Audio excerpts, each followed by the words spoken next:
Here, in the 21st century, with climate change manifesting on a daily basis, world population exceeding 7 billion, devastating global pandemics as a constant threat, toxins in the air, water and food supplies are merely given and politicians insist it's all a myth. It seems like the right time to follow us to a dystopian classic, Soylent Green. Be aware, there are spoilers.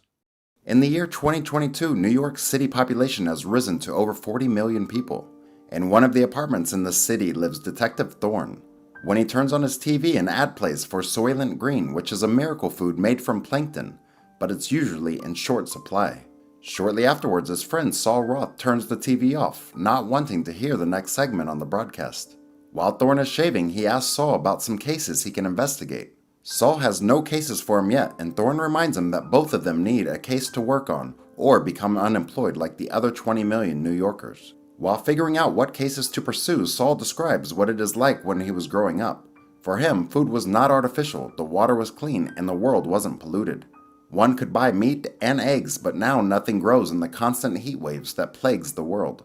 While they talk, the lights go out, and Saul has to get on a bike generator to make more electricity. Promising to make more electricity later, Thorne leaves for his night shift job, but not before having to tiptoe over people sleeping on the stairs. The air of New York is thick in a greenish fog and in a semi-state of ruin. Sitting atop the roof of a car, a man named Gilbert is approached by a man named Donovan, who gives him a meat hook for an assassination. His target is a man named Mr. Simonson, a wealthy man who shares his apartment with a woman named Cheryl, a mistress that they call the Furniture. They are permanent servants in the apartment of the rich. Cheryl is greeted by Simonson's bodyguard Tab Fielding, who tells her it's time to get more food. They go to get their supply of food from a man named Brady, and though it's not a lot in quantity, it costs over $279. However, before they finish their transaction, Cheryl asks Brady if he has what she requested, to which the storeman shows Cheryl a surprise, a piece of real beef. In the cover of darkness, Gilbert sneaks up to the apartment from a dried-up canal and uses the meat hook given to him by Donovan to break in. He makes his way inside to enter Simonson's apartment. It's as if Simonson was expecting him. Gilbert confirms with Simonson that this is the right thing to do.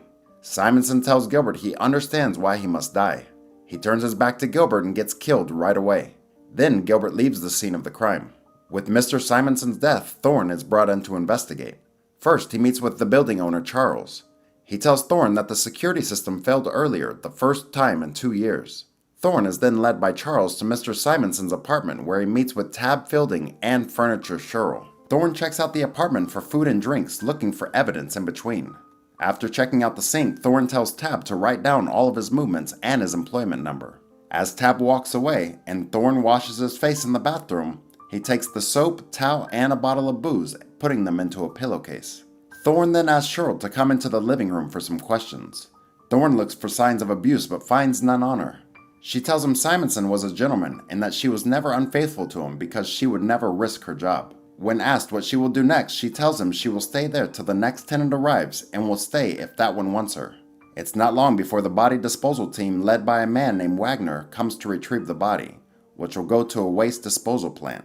Thorne leaves with the booze and towel, catching a ride with Wagner back to his place.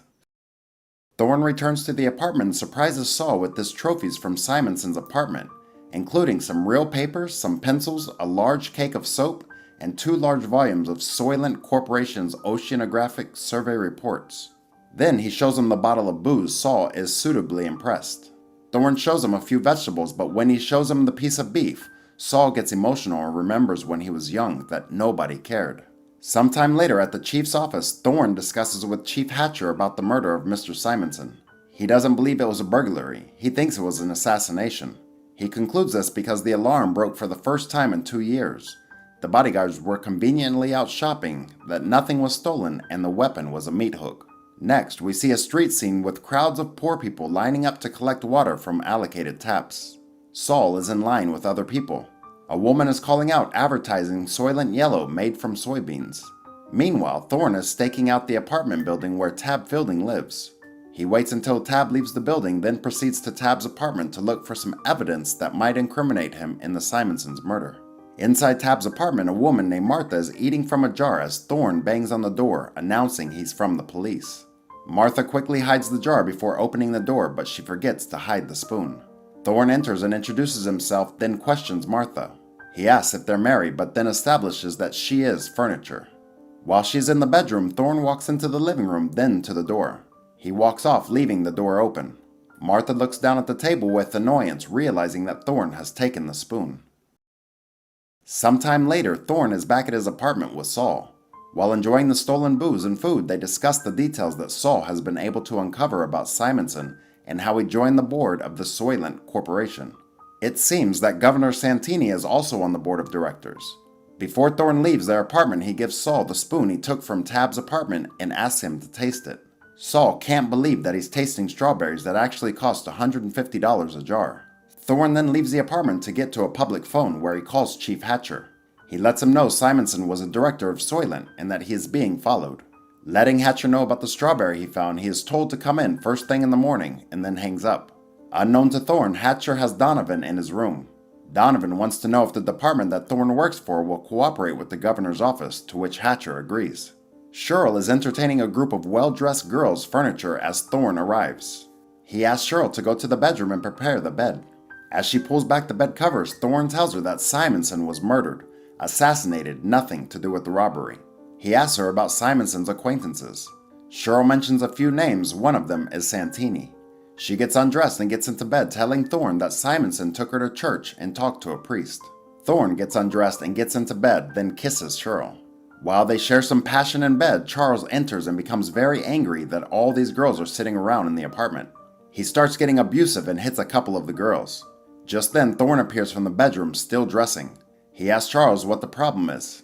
Charles says the girls are disrespecting the building policy. Thorn tells him that he called them there for questioning. He's not happy with Charles and tells him to get out. After Charles leaves, the girls all leave and Thorn tells Cheryl that he has to get going. Cheryl convinces him that he should stay for a while and she'll make breakfast for him. They get passionate, then shower together. The next morning, Thorn goes to the church to talk to the priest who may have taken Simonson's last confession. Before he enters, he finds a dead woman on the steps of the church tied to a small child crying. He takes the child into the church, which is filled with homeless people. Thorn gives the child to a nun inside, then finds the priest Paul and questions him about Simonson. The priest is very vague, overwhelmed by the plight of all the homeless people. He remembers talking to Simonson but can't tell Thorn anything. He is too tired to talk and tells Thorn the truth is too hard to bear. Thorn walks into Hatcher's office and Hatcher tells Thorn the Simonson case is officially closed. He asks Thorn to sign off for the report, but Thorn is suspicious and refuses to sign the report. He accuses Hatcher of being bought. He suspects there may be some corruption at higher levels.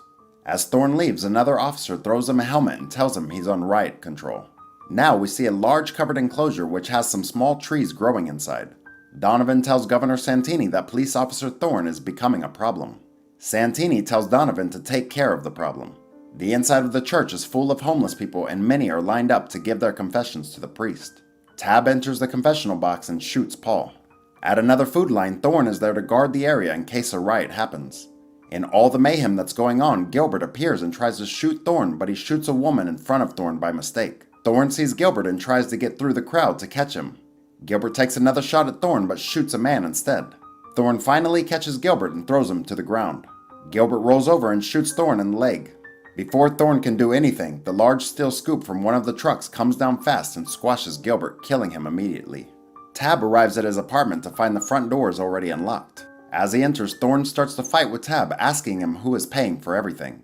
Tab refuses to hit Thorn because he knows he can go to jail for hitting a police officer. But when Thorn starts hitting Martha, it's just too much for Tab and he starts to fight back. Thorn tells Tab to back off or he'll come back and kill him and Martha. Thorn goes to Simonson's apartment and finds comfort in Cheryl's arms. It's nighttime and Saul is going into the book exchange in the public library carrying the two large Soylent Corporation journals. He shows the journals to some elderly colleagues to study. Here he learns some shocking facts about Soylent. Before they can bring their evidence of Soylent's wrongdoings, they have to look for more evidence. Once they do, they will bring it to the Council of Nations. Saul is distressed and now they doubt the existence of God. Saul says he thinks he should go home. Knowing the bitter truth of Soylent Green, Saul admits himself to an assisted suicide at a euthanasia clinic.